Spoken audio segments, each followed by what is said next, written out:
I am so happy with how this looks for the Rangers. We have a pitcher, Jack Leiter, and he is a dude. And while I do think his hitting is worse than Derek Jeter, it's not that far off. You're not mentioning 2006. You can mention the other people, not 2006. Oh, just because I bought the best soap doesn't mean your room's going to be clean. It just leaves it to where I don't believe that the Canadians had a shot. I really don't like the Clippers just kind of sending it in when they're like... Hi, this is Kelly Forbes with the Dallas Stars, and listening to Outsiders Opinions with Kevin and Austin. What's up, y'all? Welcome to our MLB Opinions of the Week. So we've already done our free agent predictions. Only one is really moved with Dylan Cease, but a lot of that is kind of where the winter meetings come in, where you have agents, I believe, are also there, but it's GM, so you could have trades as well. And it's just kind of a big conference for these GMs to talk and think about trading players. So a lot of rumors are floating around.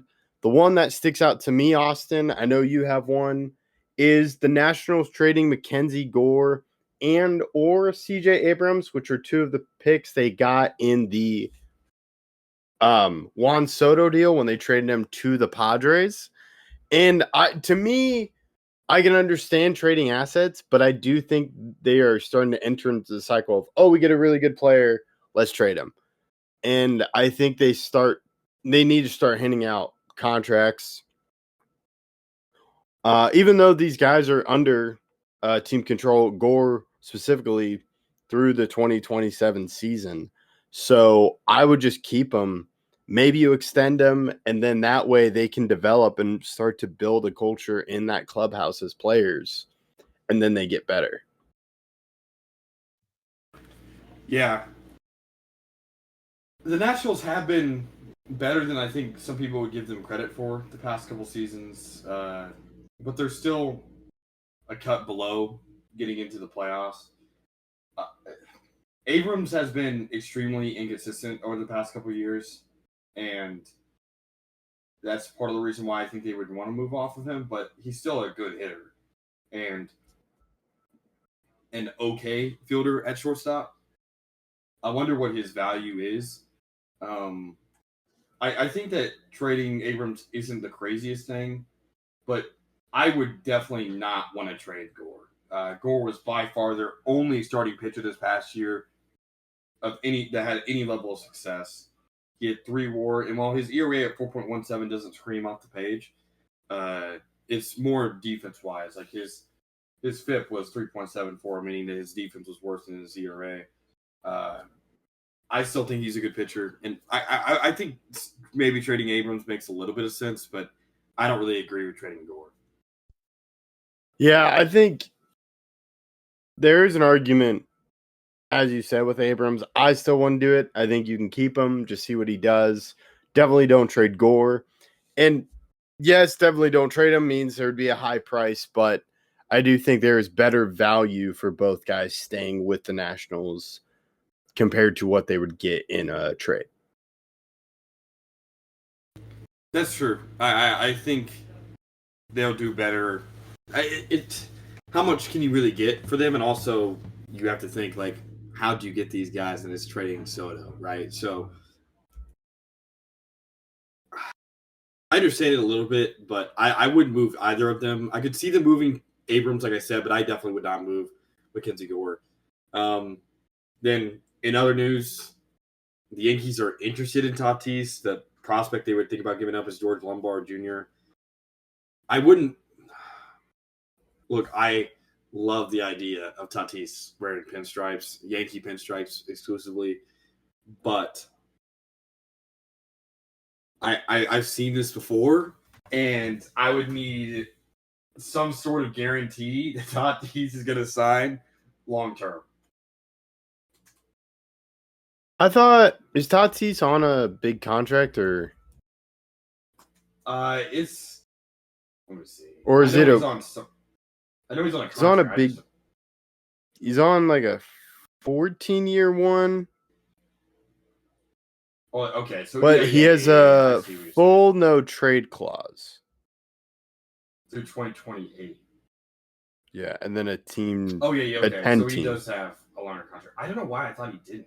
I guess I saw. Well- oh wait, what were you saying? Well, it could be the weird ones because I know they have that with Rodriguez. Yeah, and he's also not getting paid much. I guess that's why I thought he's only getting paid this past season $20 million. That seems so cheap. I just know he wasn't getting paid much. That's on me. So I guess you could make the trade. I think now a bigger problem as I'm thinking about it is that position-wise, Grisham is coming back. You have Jason Dominguez. You have Spencer Jones coming up. I would rather you trade Spencer Jones than George Lombard. For the plain fact of position-wise, I think you would move Judge to left and play Tatis in right. Then you have Grisham in center. Maybe trade Jason Dominguez and Spencer Jones. And then maybe Volpe as well. And then just call up Lombard. Or I wouldn't want to give up both Lombard and Jones. I think those are two big prospects coming up. I wouldn't want to give up both. I think you can give up one and get out of the deal fair. But if you were to give up both, I think you really do hinder your ability to succeed in the near future. Because I don't think Volpe is the answer at short. And can you play Tatis at short? I think would be the next question if you did. Because Jason Dominguez has been the worst fielder in MLB history when I watch him. And that's not even a joke. I mean, the amount of catches that like StatCast gives him like a 99% chance of catching that he drops is insane. I mean, he has some of the worst drops I've ever seen.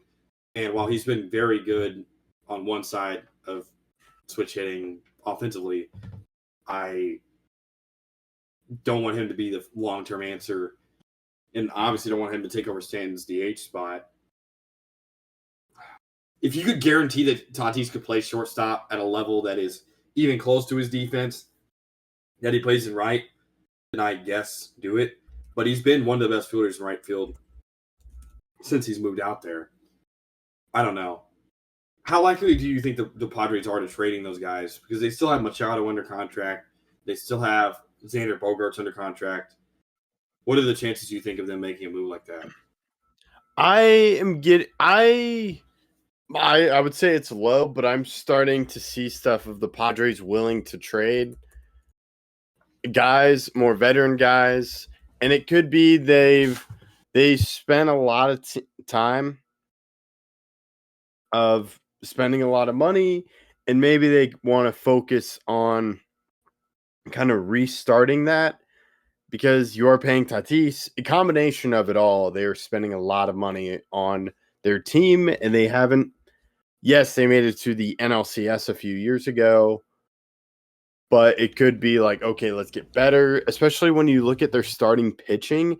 It's the Padres manager, Craig Stammen, said the club is planning on keeping Mason Miller in the bullpen, that was a huge trade they made. And the idea was maybe they try to turn him into a starter. They lost King, or Darvish is recovering from a UCL surgery. They lost Dylan Cease. Joe Musgrove is coming back from an injury. I do think a lot of their starters, they don't have many top tier starters that they want for a competing team. So that's why I could see them moving off guys. You could get a lot for Tatis, but my question is with the Yankees is, yes, he does play outfield, but I do think Judge in right field is a great asset. And I don't know if you get better hitting wise, but I wonder if there would be more value in moving Tatis back to short for the Yankees compared to moving Judge to left. And it depends if you get rid of Lombard or not. Mm-hmm. If you get rid of Lombard, then you almost have to play Tatis in short. But if you get rid of Jones, then I think playing him in the outfield is a better option. Yeah. It's tough to see. I don't think they trade Tatis, but I could see them trading away other guys on their team. They've talked about Jake Cronenworth. I think that could be an interesting trade, but I think they may just stand pat. I don't think they add at the deadline. You think it's a concern of Or- theirs yeah. that the Dodgers are in their division and the Dodgers are the Dodgers? Like, it's going to be very hard to compete without kind of a retool, at least. Yeah, it is tough. And they were a really good team this year. It's just they couldn't quite. You definitely can't win the division, just given the Dodgers in the division, as you mentioned. But it's going to be tough to see how they beat that if they're not going to go sign out. They're going to have to sign a lot of starting pitching, which they may not do, given just the number of dollars that would take and kind of given their market. I do think, yes, they've spent a lot. I do think there is a limit to their spending compared to the Dodgers, who just continue to defer all that money. Yeah.